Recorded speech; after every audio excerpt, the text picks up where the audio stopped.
Chapter 1, Bizarre Blizzards. One day a young man went into a golden hotel. It was so large and so big. There were waterfalls all over the walls and the floors were made of ice and diamond. He had been meanly wounded by men in shies ties just outside the hotel. They stole his wallet and all he owned. He went to the nice, neat, and swell hotel looking for salvation, but what he found was even greater than he thought. "Hello," said the receptionist. "Here's a place where all your wildest and nicest dreams come true. You only have to believe you know, so, looks like those ruffians the Blacktails got you, not to worry." A helix of little light particles began to encircle him like a dragon or like Twilight Princess or like floating water droplets rose off the ground and began to twirl around him, but all of a sudden his wound healed. "Thanks, so hey, we just spawned in this world, sorry but, where are we?" Max said. His name was Max by the by. Smiley face. "Max, you're in the Golden Hotel of Jesus Christ. These hotels were made by Jesus Christ to protect those who wish to do the right thing. You know how hard it is in the dark mirror after all." "The dark mirror, what's that? Is that the world we're in?" "Correct, Max. Also we know your name because we know you, Max. We dreamt you'd be here. In our dream we saw you'd make this world of dark a world of light. We'd be impressed, Max. Who you want to see in a Beijing? He can answer more of your questions than we can." "He's at the top floor." The receptionist Alex began to call Abeju and he answered. "Hello. Hello Abeju, it's Alex. Max is here." "Perfect. Please send our nice friend up to our room right away. Tell him Kamina and Simone are here, but he must hurry for there's not much time until the black and white siren stops time again." "Very good, sir, consider it already done." "Bye, Alex." "Goodbye Abeju." "Well, Max," Abeju said, "you can head up to his room. He's in room DS15. He said Kamina and Simone were there. We have no clue who that is, but he said you'd know." "Good luck, little man." "Thanks, Alex." "God bless, man, love you." "Thanks again." "God bless you too, little hero." Alex smiled warmly at Max. He said this with a soft excitement, like he knew this d be hard, like he knew everything. That man surely had the heart of God. The interior of the hotel was utterly golden, like soft and hard at the same time. It reminded Max of Hunter x Hunter, that one scene where Gon and Killua cut the lights off, or maybe like Grand Budapest Hotel. Max was surely and utterly discombobulated. Kamina and Simone. What like? Gurren Lagann. There wasn't time, surely we need to hurry, he thought to himself. Max was us, by the way, or like, you, or you, or you. Max walked over to the elevator in disbelief. His wounds healed. Memories began to pour into him like an overflowing half-earth. He could conjure floating small ice over his right hand, so he did, or fire, or miasma, or electricity, or bubbles, or crystals, prisms. He walked over to the elevator dressed in a white t-shirt and blue jeans. His appearance was handsome, he looked nice, he had a small but confident stature. He walked over stairs or like obstacles or like hurdles and pressed the elevator button. Eventually the elevator opened and he went to the top floor of the Golden Hotel. The hallway was normal with beautiful and pretty carpet, or like ice or like fire. It changed before his very eyes, or it might have never even happened, to the mean or like rude or like impolite, that is. He skated or like slid or like ice skated, or like he wore a fake mustache, or like walked his dogs, or like petted and kissed his dogs. He knocked on door DS15 and Abeju opened the door. He was an angel.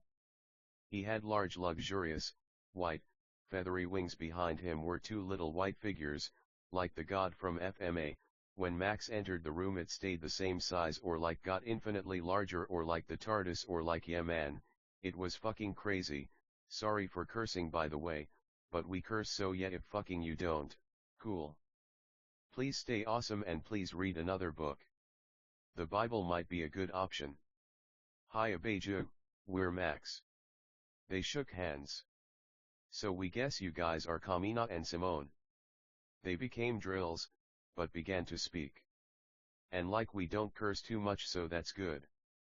Hi Max. Nice to meet ya. Me and Simone here are what you might call talking drills, but we like to take a humanoid form so we can have hands, and stuff. Kamina said. Simone added, that's right Max. But no need to worry, we're gonna save the dark mirror and for the first time bring light to this damned world. There's many like us talking water, talking fire, talking desks even talking chairs, but all we know is what we are. We're not like men or like angels who know more than us in a way, but in a way we're fucking smarter than the sharpest tool in any fucking shed, and that's a fact.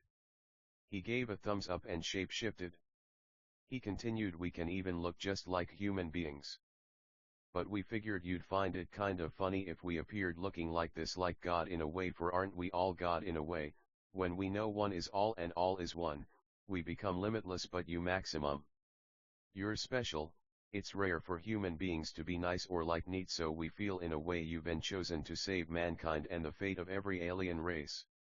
Max was concerned. This was a lot of info to take in. Who were those guys that jumped us? They stole our wallet, phone, headphones, and our jewelry. Fucking sons of damn bitches. They'll pay for that. What did Alex call them? Blacktails.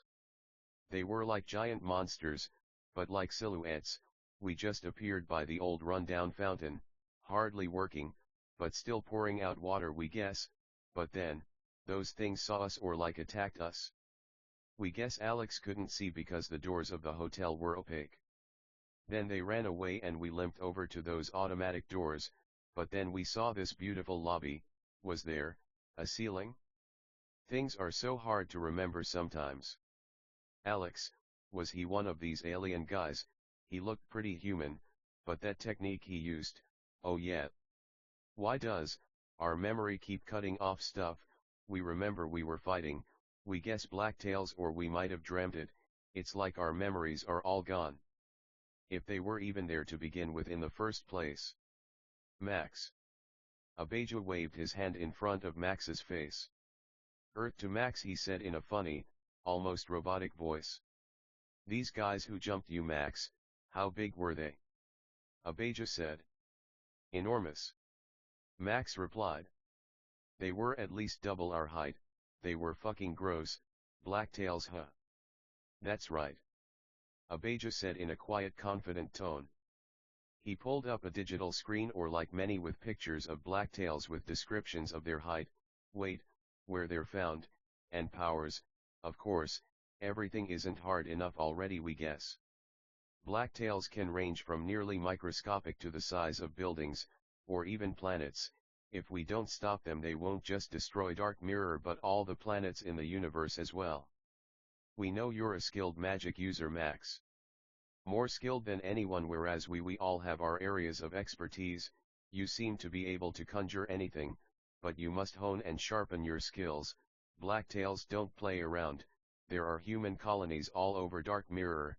It's called Dark Mirror because it's thought there's a second half of Earth just below this, so dark that there's no light there, but hopefully one day we can make the half of Earth light and make it just like this one, huh? So what do you say? Can you help us, Max? Abeja finished. He was a manly man, surely the kind to protect women and children. He spoke like he meant every word, like this wasn't his first rodeo, if you catch our drift. Sure. Why not? We don't really know much about magic or blacktails or anything really, but what we do know is that if someone needs our help, we'll help them if we can. Max said this with quiet confidence, a running theme among our heroes. Quiet confidence is knowing if someone won't listen to us if we're quiet, they surely won't listen if we yell.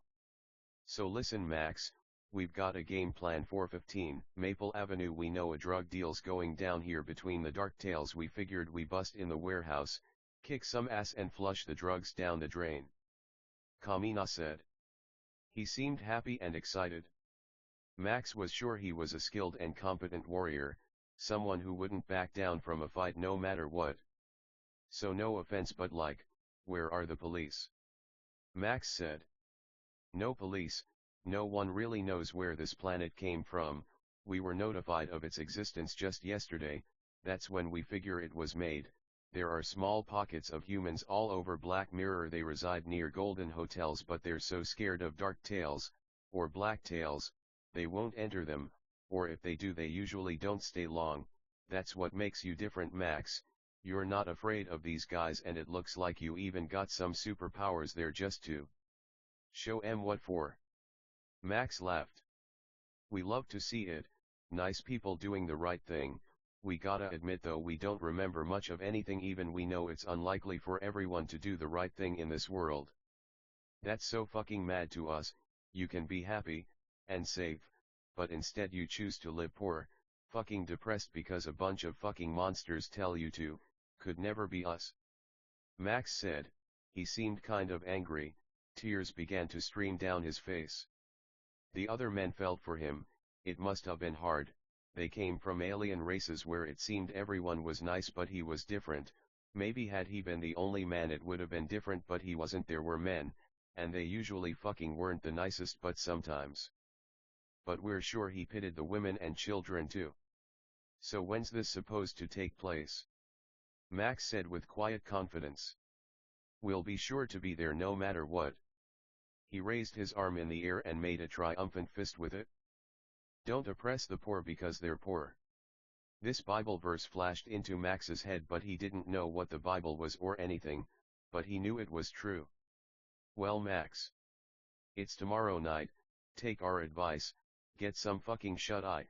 Healing doesn't mean you've forgotten the memory of pain. Take a shower. Eat something. You'll need your energy, kid. God bless you, man, you're a good kid, Max. Abijah said. He was like an older brother to Max, and he was older. Max was 26, Abijah was 30, Kamina was 30, and Simone was 20. Abijah was a good leader. He had the nice, neat, swell charisma of someone who knew how to handle pressure. Poor Max. For now it seemed he was the least of which, but that didn't mean he wasn't going to be the greatest someday. They all hugged and shared partings. Later, buddy. Love you, and don't worry about tomorrow night. We'll have about 15 people there who got you covered.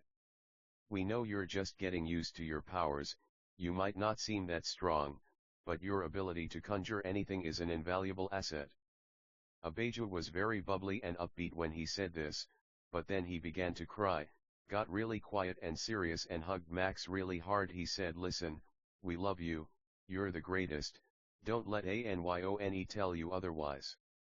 He emphasized the word anyone in a way that's hard to describe on paper, but you'd know it if you heard it. He smiled and wiped his tears. His hands were on Max's shoulders, his arms were fully extended, and he smiled in Max's face. Max was only 5 feet 6 inches, Abijah was 5'10" with a blonde bowl cut. A slim cut, but built, and a lean but muscly figure. Kamina was olive-skinned with black gelled hair and a similar build to Abijah, but Simone was at least 6'1" and really skinny. Max was thin. He loved food and always thought it'd be funny if he had a little bit of a beer gut, but the problem was he just didn't drink. Max smiled back at Abijah. Love you, man. Thanks for those encouraging words. We might not remember who we are, but we know who we're going to be. Someone who loves his friends like you guys. Abijah, Kamina, Simone, and hopefully someone who will flip this mirror into a world of light and happiness where everyone can be accepted for who they are regardless of their race, height, weight, gender, or sexual orientation. That's what we fucking like to hear. Everyone said in unison. Listen, we know when things get hard in this world you wanna. Kamina made a motion of his thumb going across his neck. Let me tell you, man. Life is about your ass handed to you until you memorize what the fuck it looks like. Then kicking other people's asses until they don't have any damn ass left. Love you and God bless. He had a quiet confidence. Max cried. Right, he said and nodded quickly once, his voice broke. We're all counting on you, Max, so don't let us down. If you need anything, remember we're here, but please don't, 'cause I'm kinda tired. He laughed. He was like a chibi anime with a huge sweat drop. Duh. Well, love you guys, see you later. Max smiled with his tongue out and a peace sign. His eyes were completely closed, then he vanished. Well guys, let's hope for the best, huh? The remaining members of team all said. They were chibi or vanished or slept or played video games or trained outside. Remember, like Ellen White said, guys, it's open-ended for a reason. God made another floor on top of Golden Hotel for Max. There was no elevator to it or no other way to it but just teleporting in or going through a window, but there was a door to the roof. The suite was huge.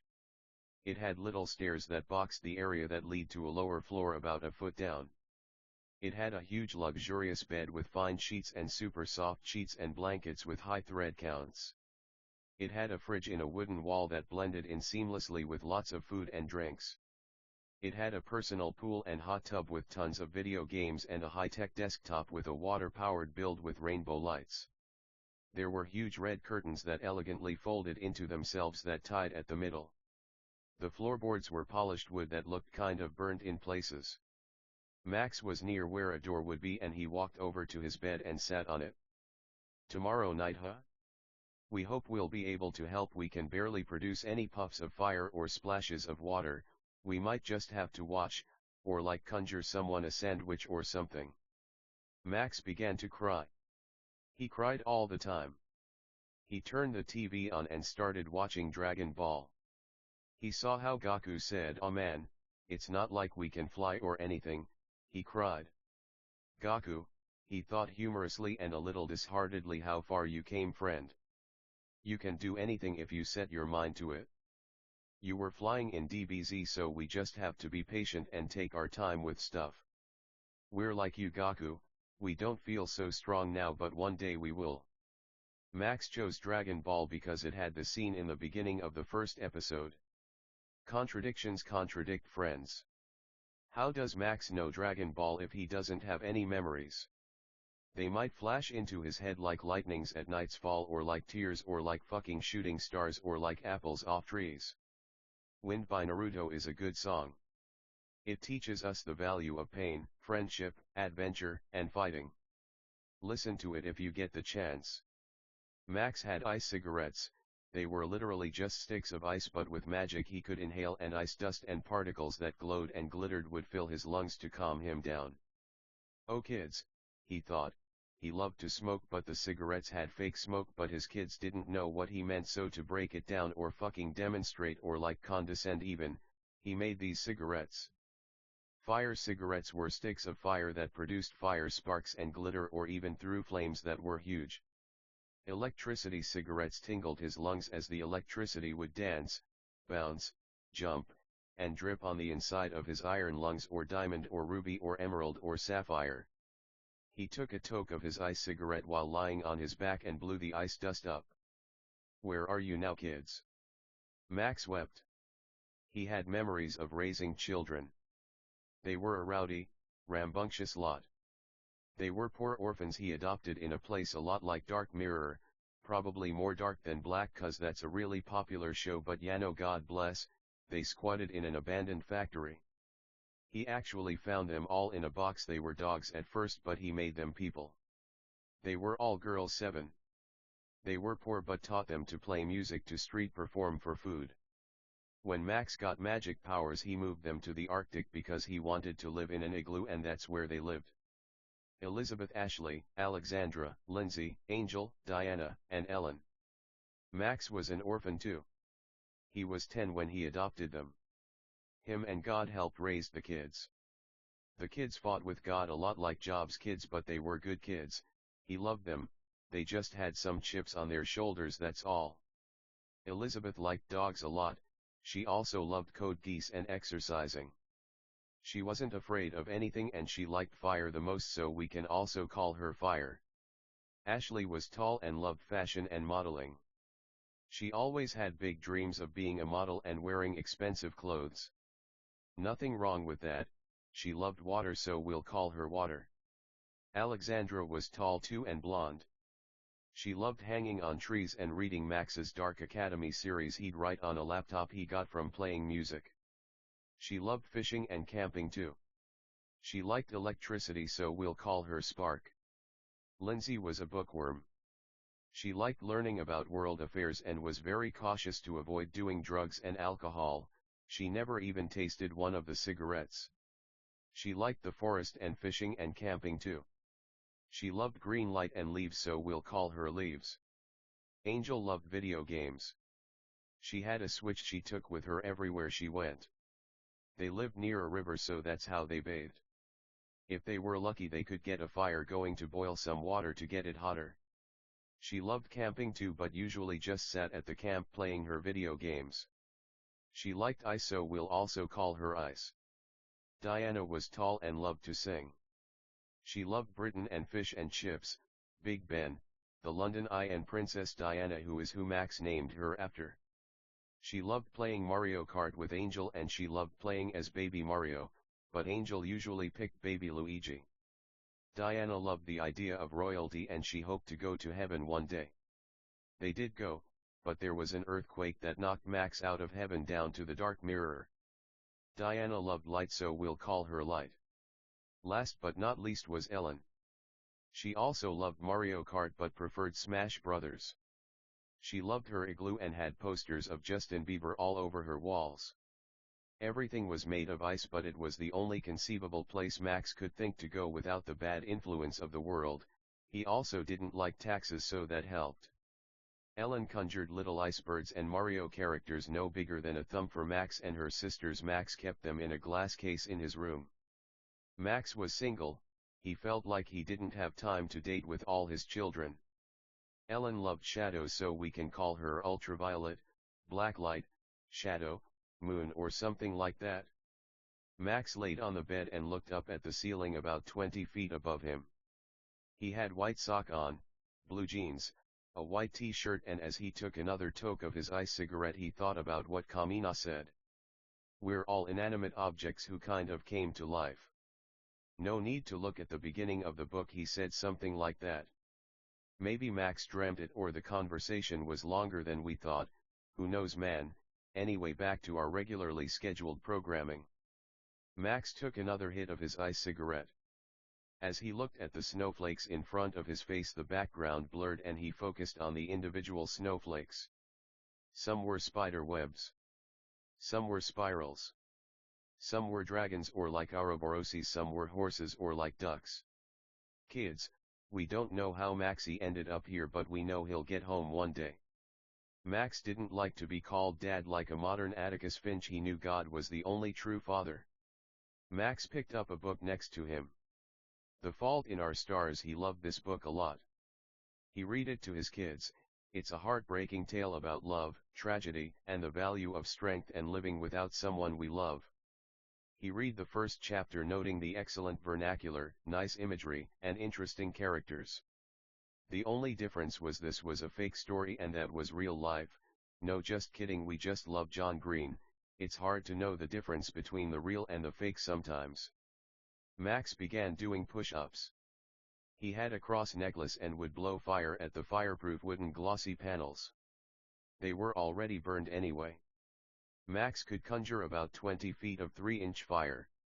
This was true of all his elements. Apparently aliens could conjure planet-sized fireballs. Max had a long way to go if he was going to save the Dark Mirror. But maybe there was a black silhouette half Earth under Earth, like two spoons touching, like these silhouette black tails. He might be able to make this place a utopia, with golden hotels, or like Ponyo, or like water, or like light, or like water, or like light. Kids, what did Maxie always tell ya, huh? Anything's possible with God. Max considered what his friends said. Get some sleep. We got an uphill battle tomorrow night, huh? Sorry guys, we'll have to sleep when the sun's out. Max thought with a quiet smile. His head was tilted down. He smoked his ice cigarette, then disappeared. Max was in a steel-walled gymnasium with glossy wooden panels, skinny, burned. Max was the greatest, but he remembered it all. People in heaven. He didn't remember any talking chains, no offense. He was attacked by blacktails and lost most of his ability to conjure great big firestorms, and instead was left with little fire strands or ropes. Max had a mansion with his kids in heaven. Sure, there wasn't ice, but at least there weren't taxes. He remember being at home one day with his dogs when suddenly there was an earthquake that knocked him off his hammock or like bed its open-ended Yano.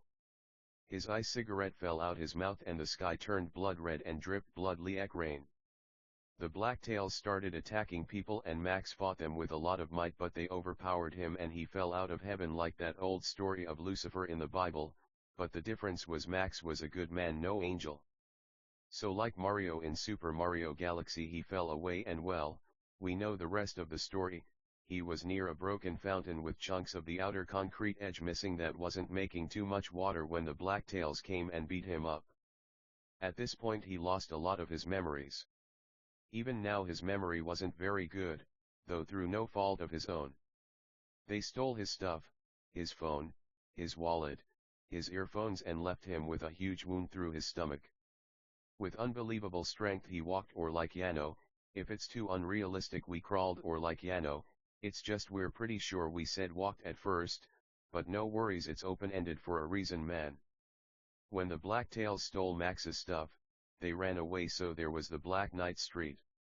The buildings all looked condemned, the wail of sirens slashed at the night sky like portals from Twilight Princess. But there was this enormous hotel that touched clouds that looked like it was made from solid gold. Max entered to a pleasant pop song about not being anxious about life and just shaking anxiety off. Nice song. But there he met Alexander, probably Alexander, who explained he was on Dark Mirror. As Max thought of all these things he practiced his martial arts, but it just wasn't the same. His fire was so small now, his water was so small now, and he could hardly make an igloo with the amount of ice or snow he was making. Fire reminded him of Elizabeth.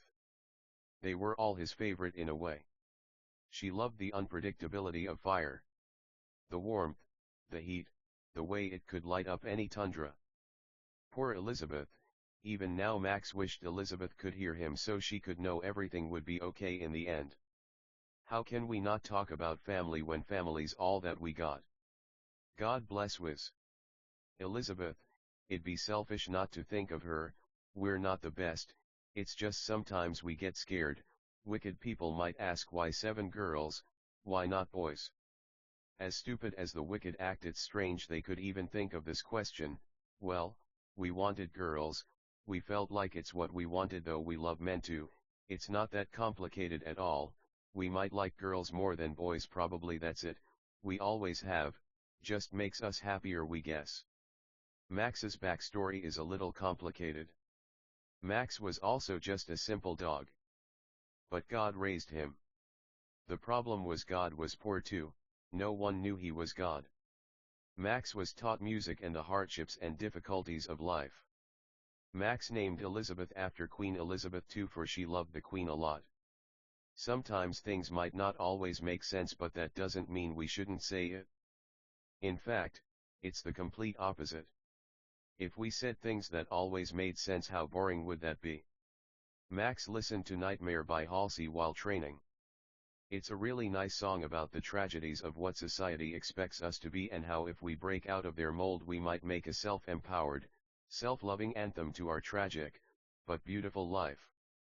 Max loved to use chains to fight with little hooks at the end like the hookshot from Zelda. His chains were only 20 feet long now and very small, but he made work on his little punching bags, piercing them, but letting the sands spill out almost like the sands of time that give us so much anxiety. Ice pellets flew fast enough to dig wounds, but not fast enough to go all the way through a target. Rocks were the same way, pebbles now, but no boulders. Fire was now thin and wasn't exactly cooking a steak or Wagyu anytime soon. Water might make someone feel like they're drowning, so it surely wasn't a pool. Max continued with fire, water, ice, rocks, chains, and the like for many hours. He was sweaty. He was kind of fat if you want to see it that way. Open rebukes nicer than hidden love, no offense, honestly, but Hollywood changes how these characters look so much anyway. We start to begin to wonder if it really matters. We could see Max as a little fat man, black, Mexican, Indian, whatever you want, man, you're cool. He could have average arms, for real strength is God, magic, anime, and all that stuff you hear on the internet, but working out is surely good. it just is about health we guess, but magic lets us love all kinds of bodies. God bless Halsey and Colors, a nice and wonderful song about the tragedy of unrequited love and how we can love ourselves by learning from past mistakes to find better lovers and better futures. Max's earpods disappeared. Max began to shower in his hotel suite. He felt it wasn't cool enough, but he didn't have a choice, but he was grateful in a way. If this was old Max, he'd make a waterfall hot like a shower, or like go like that. While Max could still teleport, he couldn't affect such a great body of water anymore, so the waterfall would still be cold. He could transport to a hot spring, but he liked and loved showers a lot. Max liked and loved to sing in the shower and dance. He would listen to Taylor Swift. Panic at the disco, rap, didn't matter to him, he just loved life a lot. The water was cleansing, hot and gentle, like a hug from God, or like joy, or like joy, or like. Max loved to repeat himself. It seemed some human beings just didn't listen. The shower was hot and steamy, not like, in a fucking weird way or anything. It's funny how mean beings can shower all they want, but still feel dirty. The water rolled off his body onto the floor. No amount of water can clean a monstrous soul, maybe a dirty one. Probably only God could clean such a wicked soul, but still, water feels so good. Like Ellen White said, shower as much as possible, at least twice a week. Open rebuke's nicer than hidden love. Some fuckers out there might hear it and mock it, but just know showers were different back then compared to how they are now. He liked making his hair straight from water, for it was usually curly, right? What you know, right? He smiled. In a way, this was his internal dialogue. God bless Michael Scarn. He might even be the one writing this book. Water cleanses, water. Ashley was